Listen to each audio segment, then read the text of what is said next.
तो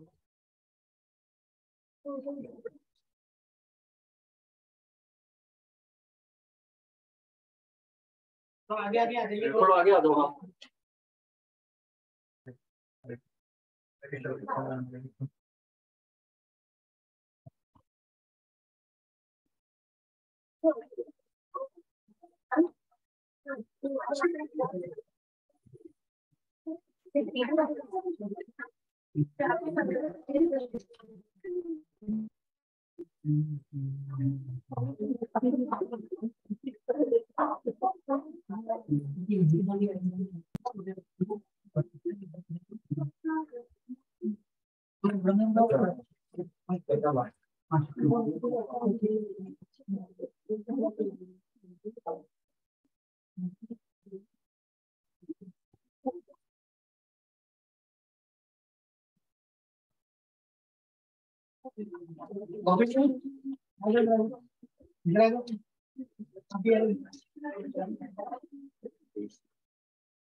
अरे अच्छा।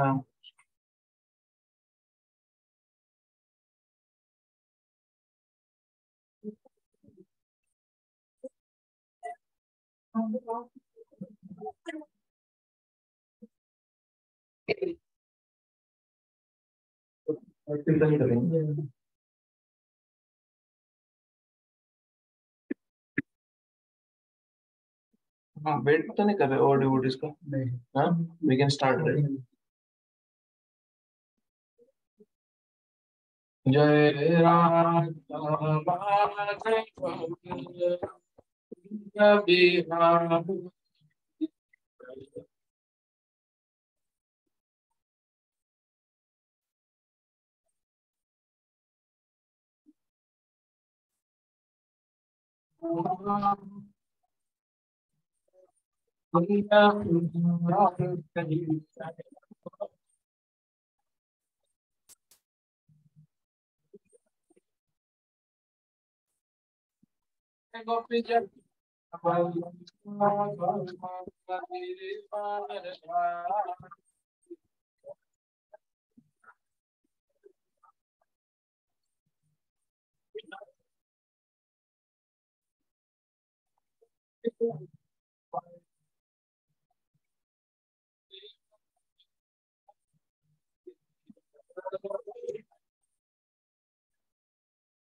बिहार।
इसके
बाद मुझे कम लग रही है, ठीक है।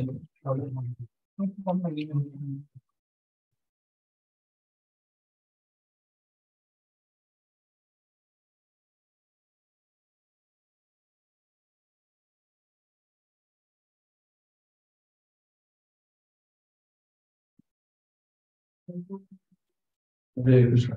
हाँ, ये तो पड़ोस में मुझे सोचना है आपके, है ना? हाँ?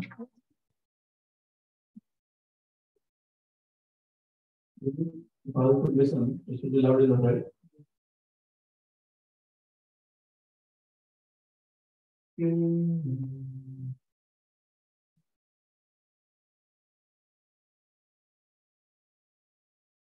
यार दो रीजन अर्जुन ने दिए हैं फाइट ना करने के। अब सोच लो तब तक मैं प्रेरित हो सकता हूँ। अज्ञानतिमिरन्दस्य ज्ञानञ्जना शलाकया चक्षुरुन्मीलितं येन तस्मै श्रीगुरुवे श्रीचैतन्यमनोभीष्टं स्थापितं येन भूतले स्वयं रूपः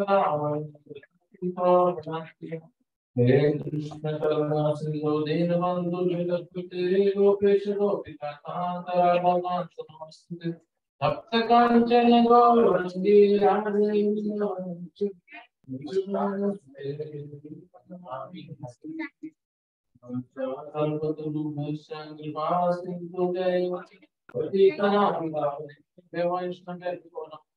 श्री कृष्ण चैतन्य प्रभु नित्यानंद श्री अद्वैत गदाधर श्रीवासदि गौर भक्त वृंद। हरे कृष्णा कृष्णा कृष्णा हरे हरे, हरे राम हरे राम।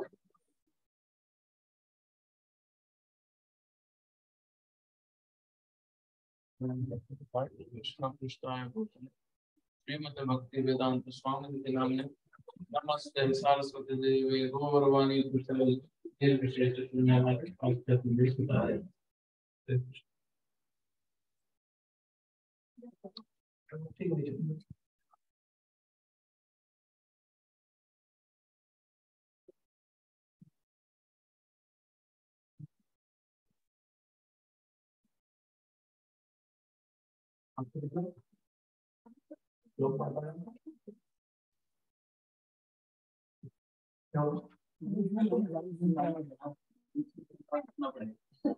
हाँ बात तो सही। यहाँ से वर्जन नहीं पूछी, इतना स्पीकर से पूछी करनी होगा। यहीं से हो रहा है क्या?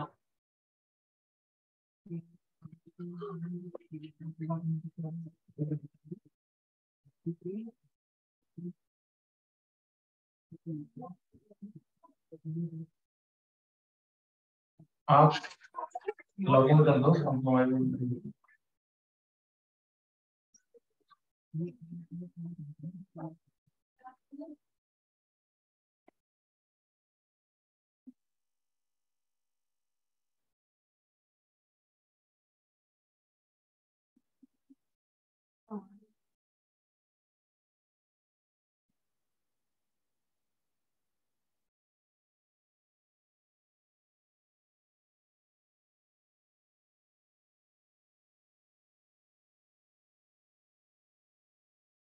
तो क्या दो रीजन जो हमने अभी तक पढ़े? अर्जुन ने जो भगवान को दिए कि मैं युद्ध नहीं करूंगा।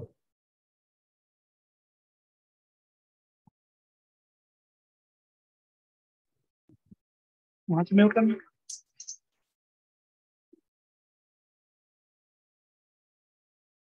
क्या रीजन था?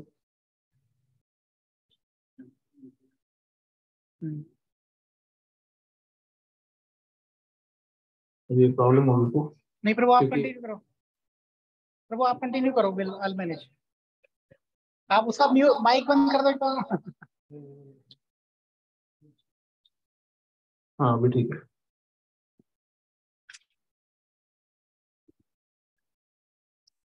ओके बताइए कृपया।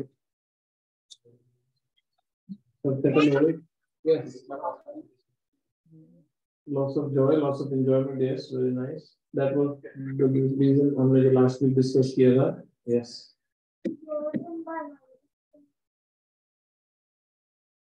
वो भी आए नहीं तो मैं क्या करूँ?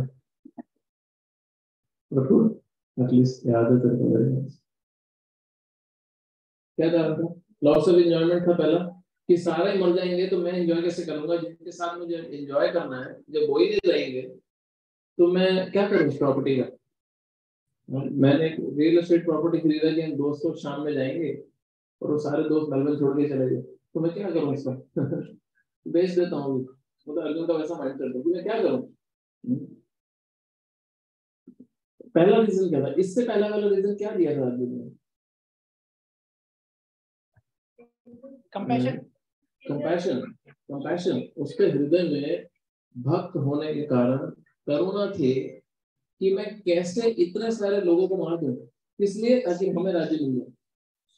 तो यहाँ पे भगवान उस जब वो श्लोक आया है तो भगवान अर्जुन की भक्ति की डिवोशनल क्वालिटीज को बता रहे हैं कि ये भक्त का हृदय ऐसा ही होता है कि वो दूसरे पे किसी और पे अत्याचार कर ही नहीं पाता अपने सुख के लिए। उसको जब तक बहुत इंपॉर्टेंट ड्यूटी नहीं दिखाई जाए तब तक वो अपने इंजॉयमेंट के लिए किसी को दुख दे ही नहीं पाता। और अर्जुन इसका बहुत ही साक्षात उदाहरण था क्योंकि अर्जुन और बाकी उसके भाइयों पे और उसकी वाइफ के ऊपर और उसकी माँ के ऊपर जितने अत्याचार हुए हैं स्टेट लॉ के हिसाब से और प्रकृति के नियम के हिसाब से, मनुस्मृति के भी हिसाब से, आप उन हरे कृष्णा आप उन सब कारणों से उन सब लोगों को मार सकते थे, कोई रिएक्शन नहीं था।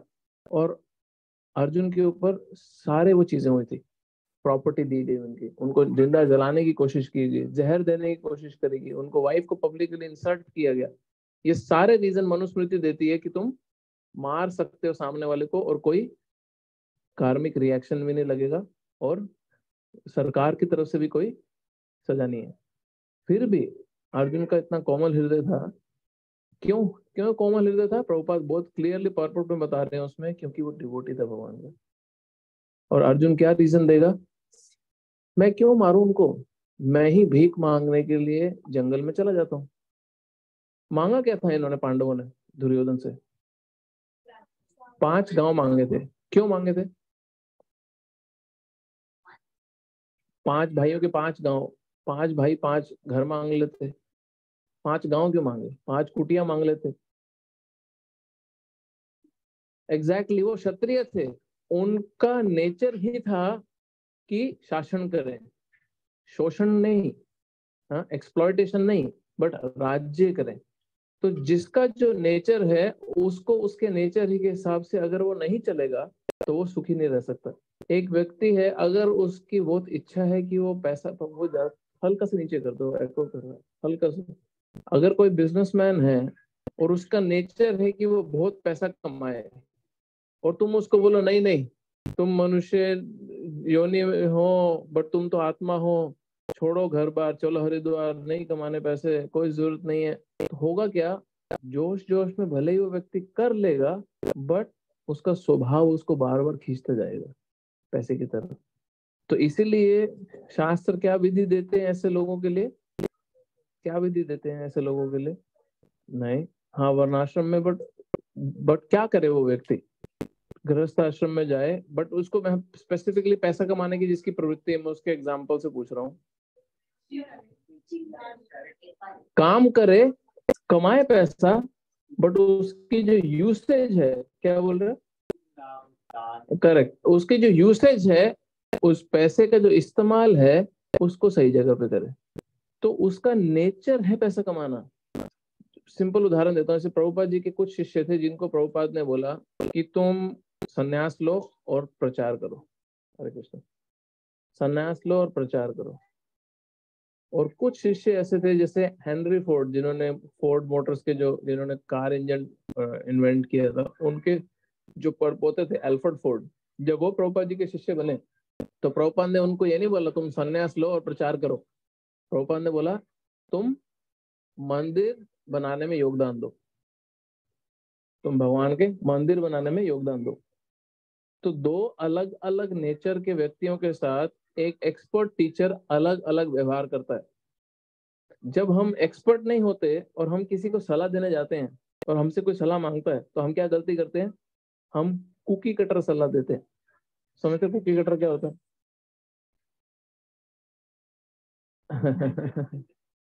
कुकी कटर सलाह होती है,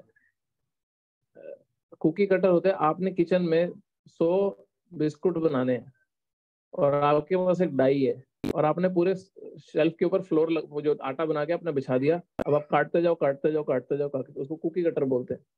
मेलबर्न में आप देखोगे सबब जैसे ना कुकी कटर है, हर सबब में जो लगता है ये मेरा ही तो है, क्योंकि वो पूरे के पूरे स्ट्रक्चर उन्होंने ऐसे पैटर्न डिजाइन बनाए, सिटीज के पैटर्न ऐसे बनाए, इसको कुकी कटर बोलते हैं। सब सेम। अध्यात्म कुकी कटर नहीं है। क्यों? क्योंकि आत्मा सारी सेम नहीं है। क्यों सेम नहीं है? क्योंकि हर जीव बहुत यूनिक तरीके से भगवान की सेवा करता है और हर जीव के पास एक यूनिक क्वालिटी है भगवान को प्रसन्न करने की। ओके बच्चे बच्चे और बच्चियां, if you all are sitting here, oh yeah, nice. Okay, last time you know what I did? I did a mistake. Can anyone remember what mistake I did last time? What? Okay, yes, I didn't know by then. Today only I found out. Okay, what else? What other mistake I did last time? Exactly. I didn't ask you all questions last time. Today I will, for sure. So you have to listen. Okay? Is that okay? You listen? You will also listen? Call her. You will also listen. I'll ask you question, then you'll get a medal. And no, you don't have to eat dinner also. बच्चों के लिए medal ही हुई. तो हर जीव के पास एक unique ऐसी क्वालिटी है जो सिर्फ वही जीव के पास है भगवान को प्रसन्न करने के लिए. Can you imagine how unique we are? हर लिविंग एंटिटी के पास एक ऐसी यूनिक क्वालिटी है जो सिर्फ और सिर्फ आप ही के पास है भगवान को सुख देने के लिए, और किसी और जीव के पास नहीं है. हमारे जीवन की सक्सेस ही इसी में है, उस क्वालिटी को ढूंढना और भगवान की सेवा में लगाना. और इसके लिए गुरु जीवन में बहुत बड़ा योगदान देते हैं, जब वो मदद करते हैं हमारा नेचर आइडेंटिफाई करने और हमारी क्वालिटी आइडेंटिफाई करने. इसलिए अध्यात्म ना स्व इच्छा से होता है और ना ही इंडिपेंडेंटली प्रैक्टिस करके सक्सेसफुली अचीव किया जाता है. ना ही मेरी खुद की इच्छा से करा जाएगा कि मेरे हिसाब से तो ऐसा है जी, मुझे तो ऐसा लगता है जी. अरे सुबह से रात तक हम सारे किससे फाइट कर रहे हैं पता है? अपने माइंड से फाइट करे जा रहे हैं, और 100 में से 105 बारी हारते हैं अपने माइंड से. और इतनी एम्बैरेसमेंट होती है कि किसी को बता भी नहीं पाते कि हमारा मन, अहंकार की हद देखो, पब्लिक में जाके इसी मन को प्रमोट करते हैं कि देखो मुझे तो पता क्या करना है. इसलिए भक्ति का पाथ जो है वो बड़ा विनम्रता का पाथ है. The day you decide I don't know, मुझे नहीं पता मुझे कैसे प्रगति करनी है, उस दिन से आपकी प्रगति जेन्युइनली शुरू हो जाएगी. क्यों? क्योंकि आप मदद मांगोगे. हम आगे देखेंगे सेकंड चैप्टर में अर्जुन जैसे व्यक्ति ये एग्जैक्ट सिम्टम दिखाएगा. मेरी डिजायर है कि मैं नेक्स्ट वीक तक वहां पहुंच जाऊं, उस वर्ष तक आने के लिए. बट प्रॉब्लम ये है कि कई बार साइड ट्रैक हो जाते हैं मैं. तो ये दो रीजन से आज हम करेंगे वर्स नंबर 36 से. और इसमें क्या रीजन आएगा, किसी ने अगर पहले से पढ़ के रखा हो?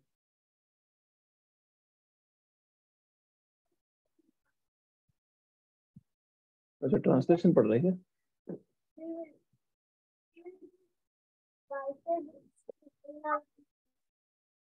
यस, पढ़ा है तुमने? यस. तो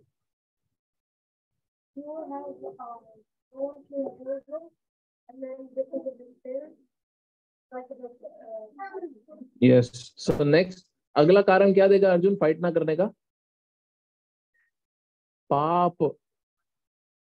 उसको डर लग रहा है कि बॉस मैं सिर्फ इनको मार नहीं रहा हूं, मैं सिर्फ अपनी इंजॉयमेंट को दाव पे नहीं लगा रहा हूं, मैं सिर्फ करुणा नहीं दिखा रहा हूं, मैं इन महान लोगों को जब मारूंगा तो इसका पाप का जो बोझ है वो मेरे को उठने भी नहीं देगा.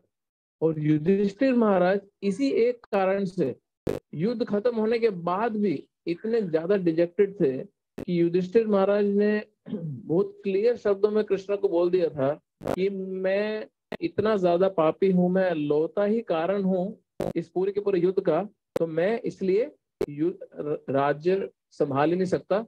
आपने किसी और को बिठाना तो बिठा दो, मैं नहीं बैठ रहा. और कृष्ण का प्लान कुछ और था. उनको भीष्म देव को ग्लोरीफाई करना था. उनको भीष्म पितामह की महानता दिखानी थी पूरी की पूरी दुनिया के सामने, भीष्म पितामह के शरीर छोड़ने से पहले. और भीष्म पितामह उस समय पे तीर की शैया पे लेटे हुए थे. ऑलरेडी उनको 8-9 दिन हो चुके थे. 7 दिन के तो युद्ध के ही हो गए थे, और उसके बाद 1-2 दिन की रिकवरी के स्टेज जो भी इनके आपस में वार्तालाप चल रही थी. तब कृष्ण ने क्या किया, और युधिष्ठिर को जब समझाया तो युधिष्ठिर ने कृष्ण की बात भी मानने से मना कर दिया. मतलब भगवान का मूड देखना इसमें. हमारी डिस्कशन में हम भगवत गीता तो साथ साथ करेंगे ही, बट हम साथ साथ भगवत गीता का जो स्पीकर है उसका भाव भी समझते जाएंगे.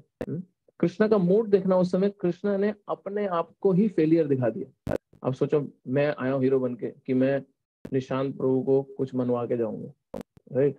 और मैं आया और मैंने निशांत प्रभु को बोला ये कर लो, उन्होंने बोला सॉरी मैं नहीं कर रहा. फिर छोटा बच्चा साथ में आया कोई मेरे, और उसने निशांत प्रभु को बोला और प्रभु मान गए. तो कृष्ण ने अपने आप को उस पोजीशन में रखा कि युधिष्ठिर ने कृष्ण की बात भी नहीं मानी, बट कृष्ण भगवान क्या कर रहे हैं, युधिष्ठिर को भीष्म पितामह के पास ले गए जो तीरों की शैया पर लेटे हुए थे। क्या कंडीशन में लेटे थे भीष्म पितामह? बाण शैया पर। क्या कंडीशन थी वो, क्या हालत थी उस समय युधिष्ठिर भीष्म पितामह की? उनके पास इच्छा मृत्यु का वरदान था, इच्छा दर्द का वरदान नहीं था कि उनकी मर्जी होगी तो दर्द होगी, उनकी मर्जी नहीं होगी तो उनको दर्द भी नहीं होगी। उनके पास वरदान क्या था? शरीर वो अपनी मर्जी से छोड़ सकते हैं। तो किस कंडीशन में लेटे हुए थे वो? Extreme pain, extreme pain. कई जगह तो डिस्क्रिप्शन आता है एक उंगली का गैप भी नहीं बचा था, इतने तीर मारे थे अर्जुन ने। जितने बॉडी में तीर मारे अर्जुन ने, उंगली का गैप भी नहीं बचा था। He was constantly shooting. और देख भी नहीं रहा था अर्जुन भीष्म पितामह की तरफ, क्योंकि वो रो रहा था, उसको दिख ही नहीं रहे थे। बट वो इतना एक्सपर्ट आर्चर था कि उसको पता था वो कहाँ खड़े और वो मारे जा रहा था, मारे जा रहा था। तो भीष्म पितामह उस कंडीशन में लेटे थे, और जैसे ही कृष्ण पहुंचे, कृष्ण किस किस को लेके गए थे किसी को पता है? भीष्म पितामह के पास पांडवों को ले गए, ओके, और किसको ले गए? बड़ा सरप्राइजिंग इवेंट है ये। दुर्योधन, दुर्योधन तो मर खत्म था ना, लेटा हुआ था, उसको तो टांग टूट चुकी थी। द्रौपदी, और किसको ले गए थे? It's very surprising. हाँ, कृष्ण ने अपने आप को सिर्फ नीचे नहीं रखा, कृष्ण ने कुछ और भी किए उसके बाद। हाँ हाँ, कर्ण बेटा वो कब कब मर गया था? युद्ध खत्म हो गया, अभी उसके बाद की बात चल रही है। धृतराष्ट्र नहीं, धौम्य, उनके ऋषि, वेद व्यास, नारद मुनि, और सारे के सारे ऋषि वो साथ गए थे भीष्म पितामह की कथा सुनने। अब इमेजिन करो क्या सीन क्रिएट किया हुआ कृष्ण ने वहां पे। किसके लिए? वो व्यक्ति जो कृष्ण और उनके भक्तों के ऑपोजिशन में खड़ा था, उन्हीं को मारने। तो भगवान और उनके भक्तों के बीच में जो एक्सचेंज होता है, जो लेन देन है, आदान प्रदान है, वो अगर हम शास्त्र की दृष्टि से नहीं देखेंगे तो हम समझ ही नहीं सकते इन एक्टिविटीज को। हमें समझ ही नहीं आ सकता कि क्यों किस तरह बिहेव कर रहे हो। तो यहाँ पे जब भीष्म पितामह के पास कृष्ण पहुंचे सारे के सारे ऋषियों को, पांडवों को लेके, तो भगवान ने सिर्फ भीष्म पितामह को टॉप टू बॉटम देखा और उनकी सारी की सारी पेन को रिलीव कर दिया। और भीष्म पितामह एकदम साउंड बॉडी, साउंड माइंड में आ गए, कोई पेन नहीं। और फिर भगवान भीष्म पितामह को बोल रहे हैं, युधिष्ठिर का बिल्कुल भी मन नहीं है राज्य करने का, आप कृपया इसको राज धर्म बताएंगे और बाकी धर्म जितनी भी उनकी ड्यूटीज है समझाएंगे। 55 दिन तक भीष्म पितामह बोले हैं। उसके बाद सुबह से रात तक ये लोग घर जाते थे, अगले दिन सुबह कथा सुनने आते थे, फिर सुबह से रात तक अगले दिन सुबह कथा सुनने आते थे। भीष्म पितामह ने इतनी कथा करी है। मैं लास्ट टाइम बता था, पुरुष धर्म, स्त्री धर्म, राज धर्म, प्रजा का धर्म क्या है, वर्णाश्रम धर्म क्या है, सब कुछ एक्सप्लेन कर दिया। और उसके बाद एंड में शुद्ध भक्ति एक्सप्लेन करी कि कृष्ण की भक्ति होती क्या है, और तुम पांडव कितने फॉर्चुनेट हो। हाँ, हम इसमें वापस से आएंगे ये टॉपिक पे। तो अभी अर्जुन का डर था क्या? अरे मैं इतने महान गुरुजनों को, पितामह को, भाइयों को, भाइयों से आगे अपने ही बच्चों जैसे भतीजों को मारूंगा। हाँ? इनके मन में वो वैर नहीं था जो दुर्योधन के मन में वैर था। हाँ? रो रहे थे ये लोग अपने भतीजों को मरा हुआ देख के, और वहां पे अभिमन्यु को बहुत बुरी तरह मारा गया था और हंस रहे थे सब। ये बहुत बड़ा अंतर था पांडवों में और कौरवों में। तो हम वर्स नंबर 36 करेंगे, ट्रांसलेशन निकाल लो। अच्छा मेरे पास ये मुझे निकालनी है। इसको ऊपर करना, नहीं इसको, ये बात।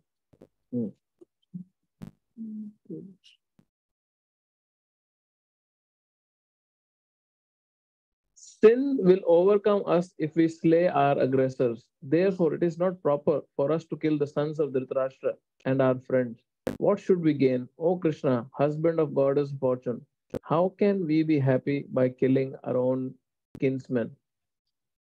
इसके परपोर्ट में ये देखो प्रभुपाद बता रहे हैं कौन वो 6 लोग हैं जिनको सीधा मारा जा सकता है। पहला, जिसने जहर दिया हो तुम्हें, तुम उसको सीधा मार सकते हो जान से। तुम्हें पता चल गया कि मेरे को पानी में जहर दिया है, जिसने भी दिया है तुम मार सकते हो।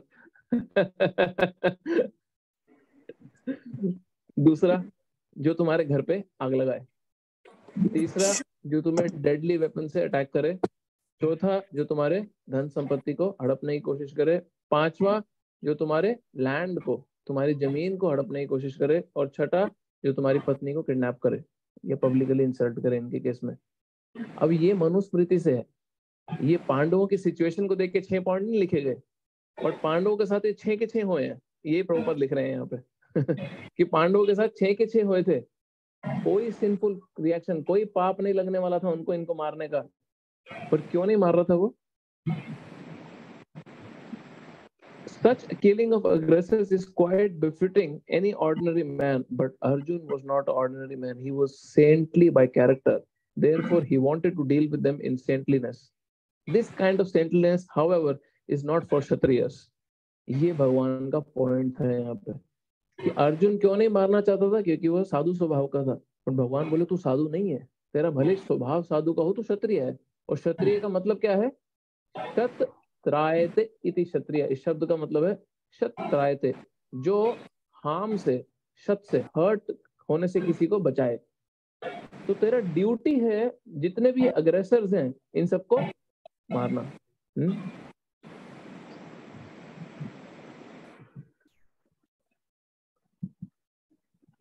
Although a responsible man in the administration of a state is required to be saintly, he should not be cowardly. उसको डरपोक नहीं होना चाहिए, भले ही saintly क्यों ना हो। For example, Lord Ram was so saintly that even now are anxious to live in kingdom of Lord Ram, Ram Rajya. But Lord Ram never showed any cowardice. Ravan was an aggressor against Ram because Ravan kidnapped Ram's wife. But Lord Ram gave him sufficient lessons, unparalleled in the history of the world. So basically, Ram भगवान का example दिए हैं यहाँ पे कि राम भगवान ने जाके डर के या पाप लगेगा ब्राह्मण को मार रहा हूँ, अरे इतना शिव भक्त है, रावण को नहीं मारना, ये सब नहीं सोचा। गलती करी है, चांस उसको लास्ट मोमेंट तक दिया था। लास्ट मोमेंट तक, युद्ध के एक दिन पहले भी चांस दिया था, सीता को वापस कर दे तो रूल कर, मैं जा रहा हूँ वापस। नहीं, उसने माना ही नहीं, तो अब उसने क्या किया था? किडनैप किया था सीता को। 6 नंबर का अग्रेसर याद है आपको? तो राम भगवान का उसको मारना कंप्लीटली एक्सेप्टेबल था।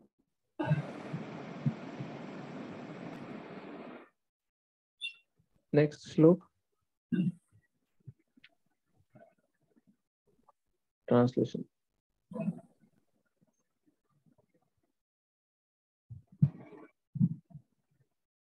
आपने एक चीज नोट करी, पीछे में आप एक भगवत गीता जब पढ़ोगे ना, आप देखोगे हर जगह कृष्ण अर्जुन को सिर्फ अर्जुन कह के नहीं बुला रहे, और अर्जुन सिर्फ कृष्ण को कृष्ण कह के नहीं बुला रहे। तो पिछले श्लोक में अर्जुन ने कृष्ण को, किसी ने नोट किया था क्या कह के बुलाया? माधव, माधव कह के बुलाया था। क्यों? माधव का मीन कौन है? जो लक्ष्मी के पति है। अब भगवान बोल रहे तुम लक्ष्मीपति हो, तुम गॉडेस ऑफ फॉर्चून के पति हो, जो सुख समृद्धि है, पैसा ऐसा क्या, संतुष्टि, सुख समृद्धि है। और तुम बोल रहे हो होने के बावजूद भी कि मैं मिसफॉर्चून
जीवन भर उनसे लिया है, पहली problem.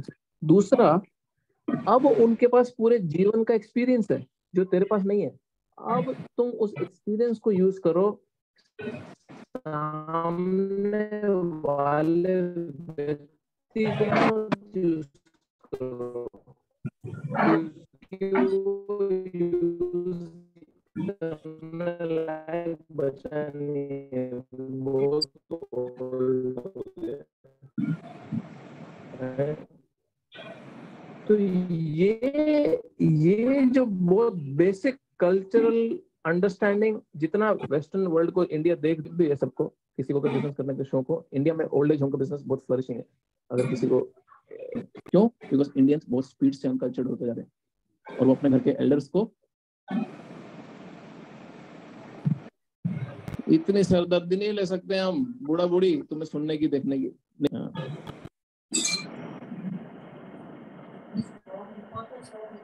Yeah. Indians are studying Taylor Swift.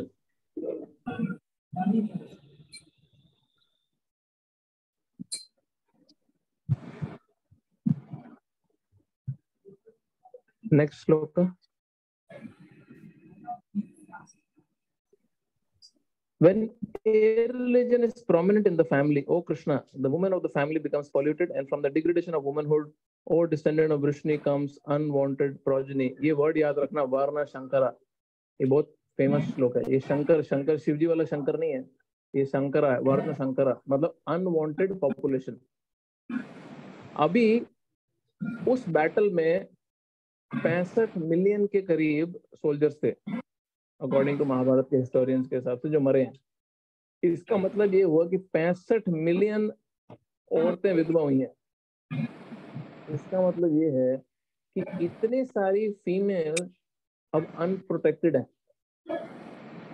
तो अनप्रोटेक्टेड होने की वजह से जितने भी अनस्क्रूपुलस, जितने भी निकृष्ट, बहुत ही घटिया सोच के आदमी जो सोसाइटी में है, अब वो उनका फायदा उठा सकते हैं, बिकॉज दे अनप्रोटेक्टेड। कोई है नहीं प्रोटेक्शन के लिए। बाप भी वॉर में था, पति भी वॉर में था, भाई भी वॉर में था, बेटा भी वॉर में था, तो सब मर गए, राइट? कुछ बहुत सारे ऐसे केसेस थे। सो देन उनकी एक्सप्लॉयटेशन से जो पॉपुलेशन आएगी सोसाइटी में, वो होगी वारणा शंकरा, अनवांटेड चिल्ड्रन। क्यों अनवांटेड चिल्ड्रन? क्योंकि कोई संस्कार द्वारा धर्म के हिसाब से वो बच्चे पैदा नहीं किए। भगवद गीता में आगे चल के एक श्लोक आएगा, कृष्ण बोल रहे हैं, धर्म विरुद्ध भूतेषु कामोस्मि भरतर्षभ। That union between man and woman, वो संभोग पुरुष और स्त्री का जो धर्म के आधार पे भगवान बोल रहे हैं वो मैं हूं। समझे?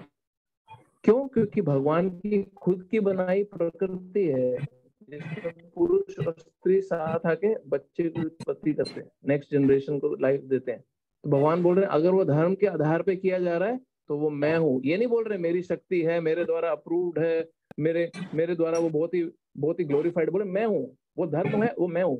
काम अस्मि, वो मैं अस्मि, मैं हूँ, अगर वो धर्म के हिसाब से किया गया। अब यहाँ पे क्योंकि अधर्म है तो वो अनवांटेड पॉपुलेशन होगी। अब इसमें कुछ स्ट्रॉन्ग कंट्रोवर्शियल स्टेटमेंट्स परपोर्ट में है।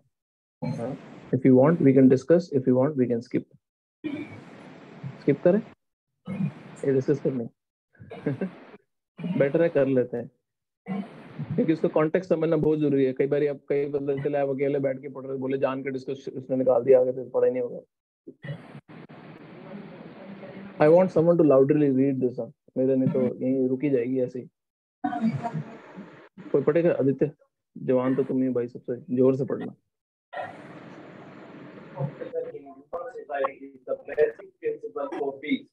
Prosperity and equitable progress in life.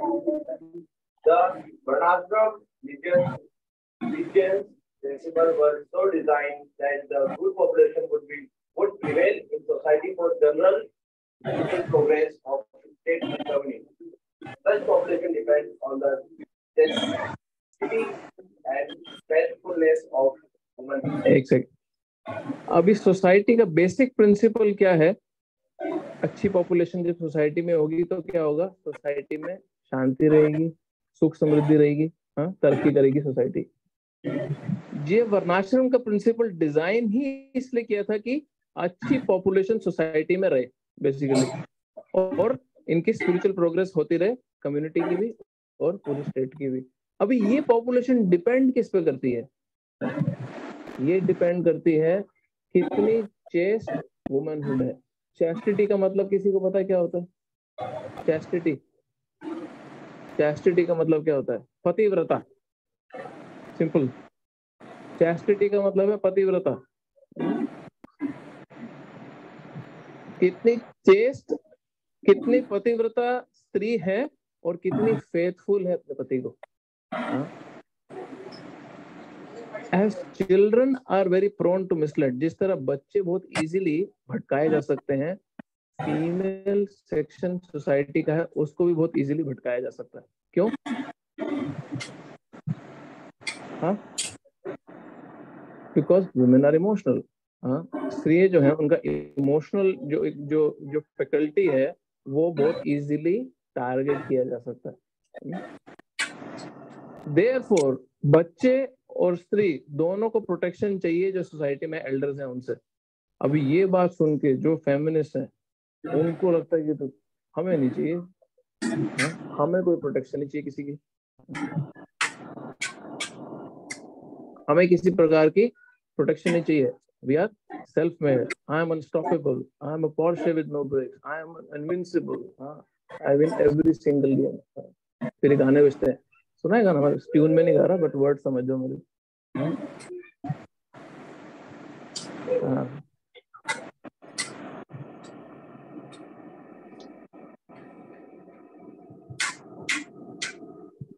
Being engaged in various religious practices, women will not be misled into adultery, according to Chanakya Pandit. अब ये स्टेटमेंट है जिसपे क्वेश्चन आ सकता है, नहीं आया तो आप actually very intelligent but point पढ़ लो। चाणक्य पंडित के हिसाब से women are generally not very intelligent and therefore not trustworthy, so the different family traditions of religious activities should always engage them, and thus their chastity and devotion will give birth to good population eligible for participating in the varnashram system. अब चाणक्य पंडित के हिसाब से स्त्री जो है वो बहुत ही intelligent नहीं है और ट्रस्ट नहीं किया जा सकता। जिसको जिसको खेद है कृपया हाथ खड़ा कर ले।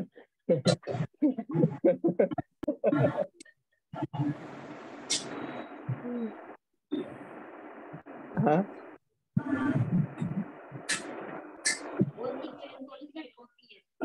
अभी मैं चाहता ही था, मैं डिस्कशन नहीं करनी होती, आपको तो पता भी नहीं था, मुझे पता कोई पढ़ के तो आया नहीं है, मैं आगे निकल जाता, बट इसका कॉन्टेक्स्ट समझना बहुत जरूरी है। ये किस कॉन्टेक्स्ट में चल रहा है? इमोशनली उनको एक्सप्लॉइट किया जा रहा है, उस कॉन्टेक्स्ट में चल रहा है। हाँ? तो इंटेलिजेंस का मतलब यहाँ पे ये नहीं है कि वो पढ़ी लिखी नहीं होती, क्योंकि इस समय नहीं, पहले से ही ऐसा है कि women are more intelligent in terms of learning. वो नंबर ज्यादा ही लाती है लड़कों से, उसमें लड़के नालायक हैं। हाँ? तो बहुत सारी चीजें ऐसी हैं जो पुरुषों के बस की बात ही नहीं है। इसमें क्लासिक पॉइंट बताओ, मल्टीटास्किंग। अगर एक पति को बोला जाए तुम काम करो फिर घर आओ, और घर पे आके सब परिवार के इन लॉज की तरफ भी, दोनों तरफ मायके और ससुराल दोनों तरफ के इमोशंस को भी मैनेज करना है, बच्चों के टैंट्रम्स को भी मैनेज करना है, फिर घर के काम भी करने हैं, फिर पत्नी के भी काम करने हैं, और उसके बाद में हंसता हुआ चेहरा भी लेके घूमते रहना है। वो एक हफ्ता नहीं टिक सकता कोई आदमी। क्यों? क्योंकि उसकी स्ट्रेंथ ही नहीं है वो। But female have that strength, स्त्री की शक्ति है। इसलिए बहुत बारी एक पॉइंट में आता है, प्रभुपाद जी भी बात बोलते हैं कि स्त्री अपनी शक्ति अगर समझ ले तो वो उसको ये पता चल जाती है कि वो एक्चुअली ज्यादा शक्तिशाली है। वो जबरदस्ती वुमेन इक्वालिटी के चक्कर में नीचे आती है, और क्योंकि उसको कांस्टेंट इनसिक्योरिटी होने के कारण, क्योंकि female by nature very insecure, उनको कांस्टेंट इनसिक्योरिटी होने के कारण यही लगता है कि नहीं हम तो नीचे। नहीं, ऐसा नहीं है। बहुत सारे ऐसे एरियाज हैं जिसमें female have surpassed main, but जबरदस्ती इक्वालिटी के चक्कर में वो अपना स्तर गिराती हैं। वो किस कॉन्टेक्स्ट में बता रहे हैं प्रभुपाद पता है? वो एक कॉन्टेक्स्ट में बता रहे हैं, वो बोलते हैं कि अगर एक स्त्री को समझ जाए कि उसकी शाइनेस के द्वारा वो आदमी को कंट्रोल करके रख सकती है, वो उसका हायर स्ट्रेंथ है, बट वो बराबरी करने के चक्कर में लड़ने लगती है और क्या करती है, अपनी शक्ति खोने की वजह से जो बात वो इजीली बनवा सकती थी अब मनवा ही नहीं पाती लड़ाई करने के चक्कर में। Seriously, it's a fact. हाँ, एक स्वामी जी बताते हैं, बड़ा इंटरेस्टिंग पॉइंट इस पे। एक स्वामी जी बोलते हैं अगर एक वाइफ इंटेलिजेंट है और उसको पता है कि पति ने गलती करी है, सिर्फ 2 दिन बात ना करे तो वो घूम के आएगा पूछने की मैंने क्या गलती करी, मुझे बता दो, मैं ठीक कर लेता हूँ। वो डिपेंड करेगा आपने पहले से रिश्ता कैसा रखा है। अगर पहले दिन से लड़ाई चल रही है तो फिर ये कभी नहीं होगा। बट बराबरी के चक्कर में, प्लीज साइकोलॉजिकली समझना बड़ा जरूरी है कि men by nature wants to feel कि वो शो रन कर रहा है। पुरुष का ये स्वभाव है कि उसको ये फील होना चाहिए कि वो इंचार्ज है। होता नहीं है वो होता नहीं है वो इंचार्ज होता नहीं है। उसको ये सिर्फ महसूस कराते रहना चाहिए कि तू इंचार्ज है। क्यों? क्योंकि उसका डोमिनेशन का उसका स्वभाव है। पुरुष का ये नेचर है कि वो डोमिनेट करना चाहता है। क्यों? क्योंकि बाय नेचर एक पुरुष जो है वो प्रोवाइडर है। अब जो प्रोवाइड कर रहा है तुम उसको ये महसूस ही नहीं कराओगे कि भाई तू प्रोवाइड कर रहा है तो कलेश तो 100% होगा। और आदमी को क्या करना चाहिए? उसको, स्त्री को कॉन्स्टेंटली सिक्योर रखना चाहिए, emotionally, financially, physically, completely from all different angles, so that वो रेसिप्रोकेट कर सके, उसकी डोमिनेंस को मेंटेन रख सके घर में। वो हीरो है, उसको लगता है इसको थोड़ा सा भी इंपॉर्टेंस दी तो सर पे चढ़ जाएगी, इनको लगता है कि मैं बराबर हूँ, मैं क्यों नहीं हूँ, एंड देन ठा ठा ठा ठा शुरू। ये एक बहुत ही आइडियल सिचुएशन है। आइडियल ये शब्द इस्तेमाल करना बहुत जरूरी है। अब ये बोलोगे तेरे को कैसे पता, तू ब्रह्मचारी, तेरी शादी कभी नहीं तेरे को कैसे पता है? Just to let you know, हम पेड़ से नहीं आते हम भी परिवारों से आते हैं, और मैं जॉइंट फैमिली में पला बड़ा हूँ। बहुत सारे केस स्टडीज मैंने भी देखे हैं और अभी भी फेस कर रहा हूँ, जो मुझे इतने घर के रोने इधर उधर सुनाई देते हैं, मेरे तक पहुंचते हैं। तो और बाकी स्क्रिप्चर्स में तो बहुत क्लैरिटी दे ही रखा है। बाकी ये पॉइंट मैं कम से कम 25 क्लासों में बोल चुका हूँ, सबके फीडबैक ले चुका हूँ, तो मुझे वो भी इसलिए पता है। बट हाँ, ये भी कुकी कटर नहीं है कि हर परिवार पे आप लागू कर पाओ। हर परिवार पे लागू नहीं कर सकते। ये एक स्टैंडर्ड था जब अच्छी वैल्यूज दोनों स्त्री और पुरुष को दी जाती थी, दोनों को दी जाती थी, और ये एक स्टैंडर्ड सेटअप था जिसमें men will play their role and women will play their role. अभी इतना मिक्स्ड अप है ये रोल्स, इतना मिक्स्ड अप है कि बहुत सारे ऐसे केसेस हैं जहां पे female are expert in both the roles and better. तो अभी क्या करें उस केस में? तो इसलिए बहुत ज्यादा कलयुग में हम इतने मिक्स्ड अप हो गए हैं, हमारे वर्ण मिक्स्ड अप हैं। किसी को आप देख के बता ही नहीं सकते कि ब्राह्मण है, स्वभाव से क्षत्रिय है, क्योंकि वो टीचिंग का कार्य भी करना पसंद करता है, वो बिजनेस भी रन कर रहा है, फिर पार्ट टाइम जाके नौकरी भी कर रहा है किसी के नीचे शूद्र के जैसे। तो क्या बताओ, तुम भाई बिजनेसमैन हो, तुम क्षत्रिय हो, फिर उसको उसी ऑफिस में जिसमें वो जॉब कर रहा है उसमें मैनेजर भी है, तो वहां पे लीडर का रोल भी निभा रहा है। तो कौन हो तुम? इतना कलयुग मिक्स्ड अप है कि it's very difficult division create करना। और इसीलिए ये चाणक्य पंडित ने जो स्टेटमेंट दी है, इसको करंट टाइम्स में और जैसे जैसे समय बढ़ता जाएगा उसको बहुत ज्यादा एग्जैक्टली डिफाइन करना बहुत मुश्किल होता जाएगा, क्योंकि रोल्स बहुत मिक्स्ड अप हो गए हैं। तो इसका कॉन्टेक्स्ट यहाँ पे, इसका कॉन्टेक्स्ट जो है यहाँ पे केवल और केवल एक्सप्लॉयटेशन, इमोशनली उसको मिसयूज ना किया जाए, उसके पॉइंट ऑफ व्यू से है कि जब इमोशंस की बारी आती है, female are less intelligent because emotions overtake them. ठीक है, आगे बढ़े, मुझे प्रसाद दे दो।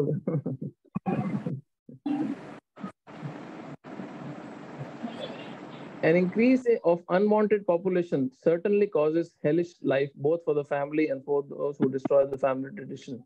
The ancestors of such corrupt families fall down because the performance for offering them food and water are entirely stopped. Very important point. ये भी एक बड़ा important point है। जब फैमिली के एल्डर्स ही नहीं है, फैमिली ट्रेडिशन ही खत्म हो गया, तो श्राद्ध की सेरेमनी खत्म। हाँ, अरे यार ये तो दरवाजा बंद कर दूंगा। हाँ, बहुत सारे बच्चे करते ही नहीं है, बहुत सारे बच्चे करते ही नहीं है, उनको समझता ही नहीं है कॉन्सेप्ट ही क्या श्राद्ध का, होता ही क्या है। फूल है, ब्राह्मण को खिलाओ और मेरे दादाजी को मिल जाएगा, ये कैसे ये कैसे होगा? हाँ, नहीं, ये कॉन्सेप्ट है ही नहीं। कॉन्सेप्ट क्या था? जो श्राद्ध का दिन है उस समय पितृ जो हैं वो वेट करते हैं जिस भी कंडीशन में हो कि उनके जो पूर्वज हैं, उनकी जो आगे की जनरेशन है, पूर्वज नहीं सॉरी, वो कुछ ना कुछ ऐसा धार्मिक कार्य करें ताकि वो जिस भी स्थिति में हो उनके पाप कट सके। ये श्राद्ध का सेरेमनी है बेसिकली। तो होता क्या है कि तुमने जाके सिर्फ ब्राह्मण को डोनेशन दे दिया, आटे की बोरी दे दी। हम तो बचपन नहीं करते, मम्मी बोलते जा पंडित जी को जाके आटा दिया। क्या है मम्मी, श्राद्ध जा आटा दिया, अपना बना करेंगे जो बनाना है। या हाथ क्या होगा, पूड़ी छोले हलवा बना के दिया जाके उनको। उनको 25 घरों से आते हैं, कितना खाए पंडित जी? तो गाय को जाएगा या गली उली में बांट देंगे, या कितने खा लेंगे ना। तो कॉन्सेप्ट क्या था? पहले तो घर वाले इस चेतना में कुकिंग करें कि हमें अपने पूर्वजों को, एंसेस्टर्स को भगवान की कृपा पहुंचानी है किसी तरह, और फिर उस चेतना में कुकिंग करके उसको भगवान विष्णु को किसी भी स्वरूप में भगवान ऑफर किया जाए। उस खाने को पहले प्रसाद बनाया जाए और फिर किसी भगवान के भक्त को वो प्रसाद खिलाया जाए, और उसके बाद वही प्रसाद जो भगवान को भोग लगा था किसी ब्राह्मण को देने के बाद अपने पूर्वज की फोटो वगैरह के सामने उनको ऑफर किया जाए। तो भगवान के जो प्रसाद है, जो स्पिरिचुअल है इन नेचर, वो इफेक्ट डालेगा जो पूर्वज हैं उनको नरक की किसी भी कंडीशन से बाहर निकालने। और जो तुमने धर्म का काम किया, जो भक्तों की सेवा करी है, ब्राह्मणों की सेवा करी है, वो पुण्य उनको मदद करेगा। हाँ, बट अभी टीवी में ऐड भी ऐसे ऐसे आने लगी है श्राद्ध को लेके। आपने देखा एक ऐड आई थी, मम्मी ब्राह्मण नहीं खा रहा, मैं मौलाना जी को दे आया। दोनों तो हाँ, दोनों बहुत वायरल हो गया था। अरे वो कॉन्सेप्ट तो समझ लो है क्या, वो मौलाना ब्राह्मण का कॉन्सेप्ट नहीं है, भगवान का भक्त होना चाहिए। अगर मौलाना भगवान का शुद्ध भक्त है तो okay, that's fine, but concept बहुत क्लियर है उसमें। तो ये भी प्रॉब्लम है कि वो ट्रेडिशन भी टूट जाएगा। वो सबसे इम्पोर्टेंट ही है नेचुरली, बट जो शास्त्र में जो रीति है उसको नहीं छोड़ना चाहिए हमारे को। चैंटिंग के साथ उनको भोग जरूर लगाना चाहिए। ये पढ़ो, according to the rules and regulations of fruitive activity, मतलब कर्म कांड जो सेक्शन है शास्त्रों का, पूरी तरह से भक्तों पे लागू नहीं होता, क्योंकि भक्त पूरा का पूरा साल भगवान का नाम ले रहे हैं तो पूर्वज वैसे ही तर जाते हैं उससे। बट जो कर्म कांड फॉलो कर रहे हैं जो शास्त्रों का, उनके हिसाब से there is a need to offer periodical food, water to the forefathers of the family. This offering is performed by worship of Vishnu, because eating the remnants of food offered to Vishnu can deliver one from all kinds of sinful reactions. भगवान को भोग लगाया हुआ खाना जो उनको भोग लगेगा वो किसी भी पाप से उनको बचा सकता है। कई बार ऐसा होता है कि हमारे जो पूर्वज हैं वो किसी न किसी पाप के कारण किसी न किसी ऐसे स्थूल शरीर में, किसी न किसी नरकों की ऐसी कंडीशन में फंसे होते हैं, किसी घोष की बॉडी में भी हो सकते हैं। तो उस कंडीशन से उनको निकालने के लिए भगवान का प्रसाद मदद करता है, इसलिए ये श्राद्ध की सेरेमनी करनी चाहिए और की जाती है। हाँ, ये देखो, वन, ये लास्ट नीचे third line, one who is engaged in devotional life is not required to perform such actions, right? जो भगवान की भक्ति में अच्छे से लगा हुआ है, फिर भी भक्त लोग करते हैं, क्यों? क्योंकि विनम्रता के कारण उनको लगता है कि हम भक्ति अच्छे से नहीं कर रहे, एटलीस्ट हम अपने पूर्वजों के लिए कोई गलती ना कर दें, कुछ छोड़ ना दें। तो जो भगवान की भक्ति के लाइन में लगा हुआ है उनको ये परफॉर्म करने की जरूरत नहीं है। Simply by performing devotional service, one can deliver hundreds and thousands of forefathers from all kinds of miseries. हजारों पूर्वजों को तार सकता है। और ये श्लोक कोट कर रहे हैं इसको एक्सप्लेन करने के लिए। इतना फेमस श्लोक है भागवतम का 11वें स्कंद का, ये प्लीज चैंट करना मेरे साथ, बहुत इंपॉर्टेंट श्लोक है, टेक्स्ट में नहीं आता, बहुत और कॉन्टेक्स्ट में भी आता है।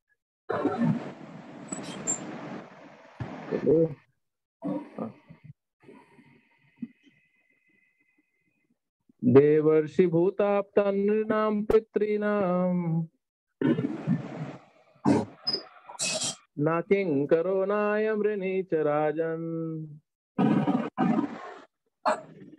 सर्वात्मनाया शरणं शरण्यं गतो मुकुंदं परिहृत्य कर्तम्। अभी यहाँ क्या है? देव ऋषि भूत आप्ता नृणाम पितृणाम किंकर, ये सब के सब पे हमारे ऋण है, हमारे पे इन सब के ऋण है। हम इनके इनके ऊपर ऋण नहीं, हम पे इनके ऋण है। कौन है ये? देवता लोग। क्या कर रहे हैं देवता? क्या दे रहे हैं हमारे को? है? देवता हमें क्या दे रहे हैं? कृपा कैसे दे रहे हैं?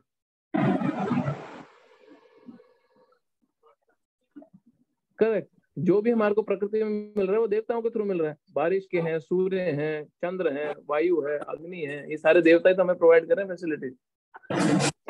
देव ऋषियों ने क्या दिया हमें?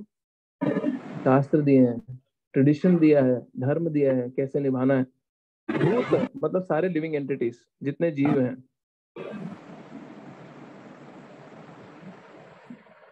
आप्त family members. नृणाम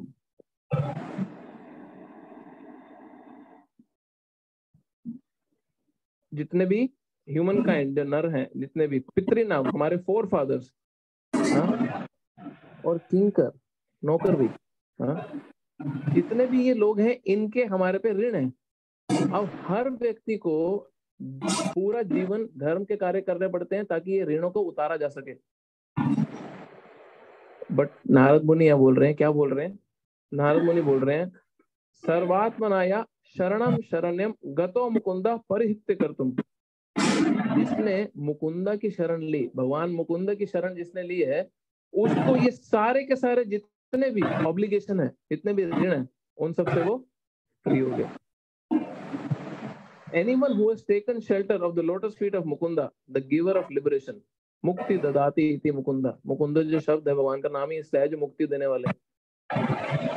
Giving up all kinds of obligation and has taken the path of in all seriousness, जिसने भक्ति का पथ बहुत सीरियसली ले लिया हो, उसको कोई भी ऑब्लिगेशन नहीं है, ना देवताओं की, ना ऋषियों की, ना लोगों की, किसी भी परिवार की जनों की, ह्यूमन काइंड की, पितरों की, किसी की भी उसको कोई भी ऑब्लिगेशन निभाने की, सरदर्दी लेने की जरूरत नहीं है। क्यों? क्योंकि उसने पेड़ की जड़ में पानी देना सीख लिया।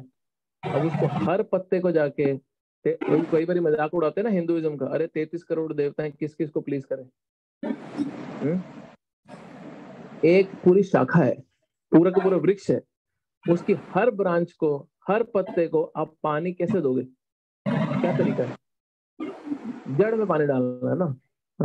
जड़ में पानी डालने से पूरे के पूरे पेड़ को नरिशमेंट मिलता है। अब मेरा हाथ विद्रोह कर दे, यार हर बार मुंह कोई समोसा देते हो, मुझे तो देते नहीं, मैं खाऊंगा समोसा, और ले समोसा शुरू हो जाए गुलाब जामुन शुरू हो गया, पिज्जा जी, मुझे तो मिल नहीं रहा, ये तो अन्याय है, ये सारा मुंह को ही डालते रहते तुम। अरे सिस्टम ही ऐसा है कि तुम मुंह के थ्रू पेट में डालो, हाथ को ऑटोमेटिकली नरिशमेंट मिलेगा। अगर तुम हाथ को समोसा दे दोगे तो हफ्ते बाद हाथ उठेगा ही नहीं। क्यों? एनर्जी नहीं आएगी। ये भागवतम का श्लोक है जो मैं आपको ऐसे एग्जांपल से जोक में समझा रहा हूँ। ये भागवतम में एग्जांपल है, एग्जैक्टली ये एग्जैक्ट भागवतम में एग्जांपल है। ये जो मैं आपको एग्जैक्ट श्लोक बताया, यही दो एग्जांपल दिए। पेड़ की शाखा को पानी या पत्तों को पानी देने की जरूरत नहीं है, सीधा रूट में पानी डालो। सर्व आहारोणम अछुतेज, भगवान अछूतों को दो। तुम्हें किसी भी डिफरेंट लिम्स को पानी देने की जरूरत है ही नहीं, पड़ेगी ही नहीं। ये वहां से आ रहा है कॉन्टेक्स्ट। अगला श्लोक।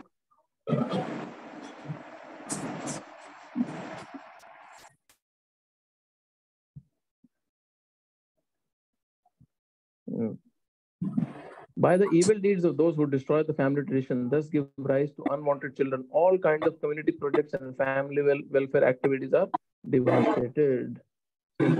Simple explanation है इसकी।